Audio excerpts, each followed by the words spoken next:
আসসালামু আলাইকুম। আজ আপনাদের সাথে নিহারি রান্নার বেস্ট একটা রেসিপি শেয়ার করেছি।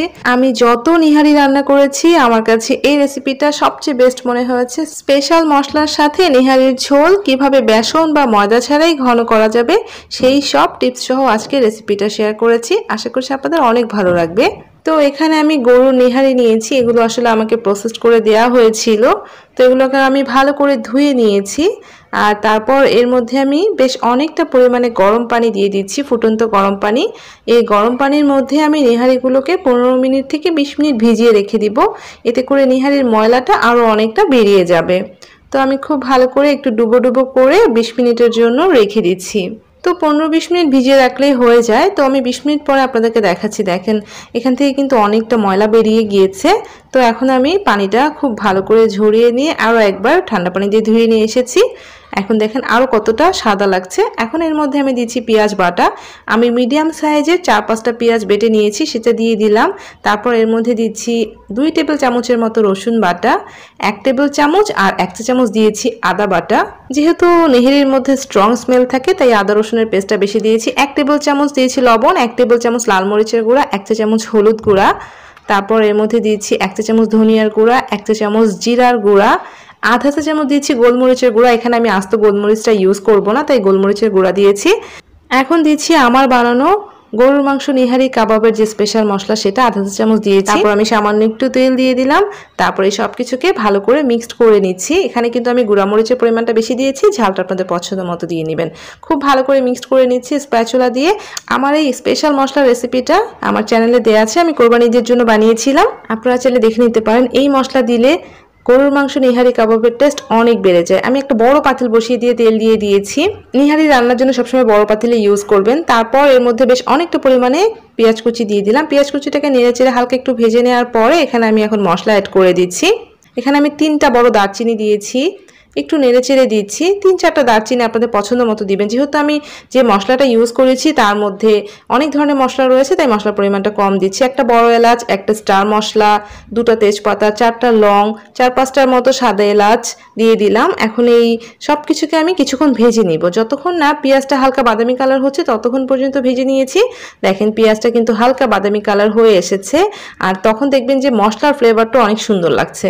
তো যখনই পেঁয়াজটা হালকা বাদামি কালার হয়ে যাবে তখন এর মধ্যে মেখে রাখা নেহারিটা আমি দিয়ে দিলাম। এই নেহারি কিন্তু আমি মেরিনেটে রাখিনি, জাস্ট মেখে নিয়েছিলাম যেহেতু পেঁয়াজ বাটা দিয়েছি। তারপর এই যে পাতিলটাতে মেখে নিয়েছি সেটাতে আমি পানি অ্যাড করে দিব। তার আগে নেহারিটা মশলার সাথে একটু মিক্সড করে নিচ্ছি। এটা কষিয়ে টষিয়ে নিতে হবে না, জাস্ট একটু মিক্সড করলেই হয়ে যাবে।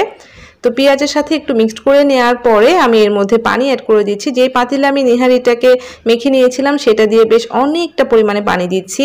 যেহেতু নিহারি 3 থেকে 4 ঘন্টা পর্যন্ত সিদ্ধ করতে হবে, তাই নিহারিতে অনেকটা পরিমাণে পানি দিতে হবে। আপনারা চাইলে এটা প্রেসার কুকারে করে নিতে পারেন। আমি অনেকগুলো পানি দিয়েছি আর ঢেকে আমি 4 ঘন্টার মতো রান্না করে নিচ্ছি।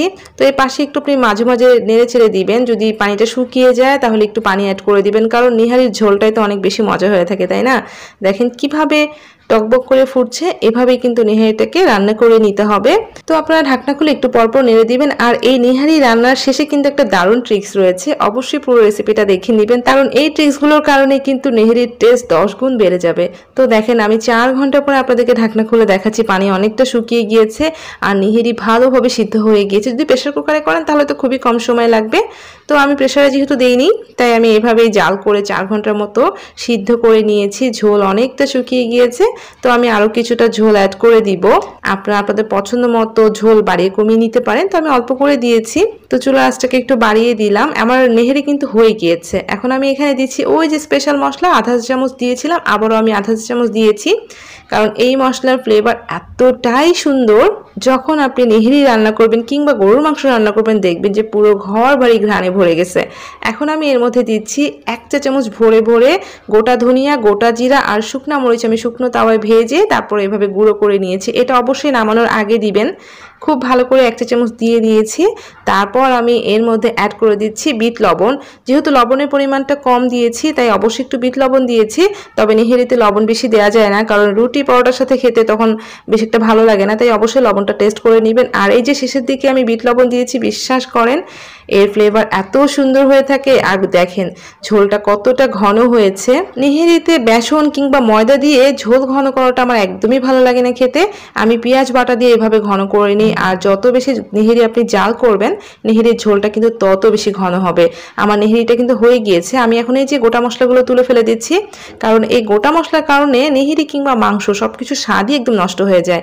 তাই রান্না হওয়ার শেষের সাথে সাথেই আপনি মশলাগুলো তুলে ফেলে দিবেন। আমি সবগুলো মশলা তুলে ফেলে দিয়েছি, এতে করে মাংসের স্বাদটা ভালো থাকে। তো আমি একটা সার্ভিং প্লেটে নামিয়ে নিচ্ছি। বিশ্বাস করেন আমি আজকে যেভাবে নেহেরি রান্না করেছি এটা আমার বেস্ট রেসিপি, বিকজ আমি এতবার নেহেরি রান্না করেছি, আমার কাছে মনে হচ্ছে এটা বেস্ট অ্যান্ড পারফেক্ট। এটা টেস্ট এত বেশি ভালো হয়েছে যে আপনি যদি একবার রান্না করেন আপনি এইভাবে নেহেরি রান্না করবেন। তো নেহেরির উপর দিয়ে আমি কিছুটা আদা কুচি ছড়িয়ে দিচ্ছি আর দিচ্ছি ধনেপাতা কুচি, যেটার কারণে নেহেরি খেতে অনেক বেশি ভালো লাগে। আর আমি যে মশলাগুলো ইউজ করেছি এগুলো ইউজ করে যে আপনি নেহারি রান্না করেন আপনি দেখবেন আপনার নেহারির স্বাদ 10 গুণ বেড়ে গিয়েছে। তো রেসিপিটা ভালো লাগলে প্লিজ একটা লাইক দিতে ভুলবেন না, আর প্লিজ সবার সাথে শেয়ার করে দিবেন যাতে সবাই রেসিপিটা দেখতে পারে। সবাই ভালো থাকবেন। আল্লাহ হাফিজ।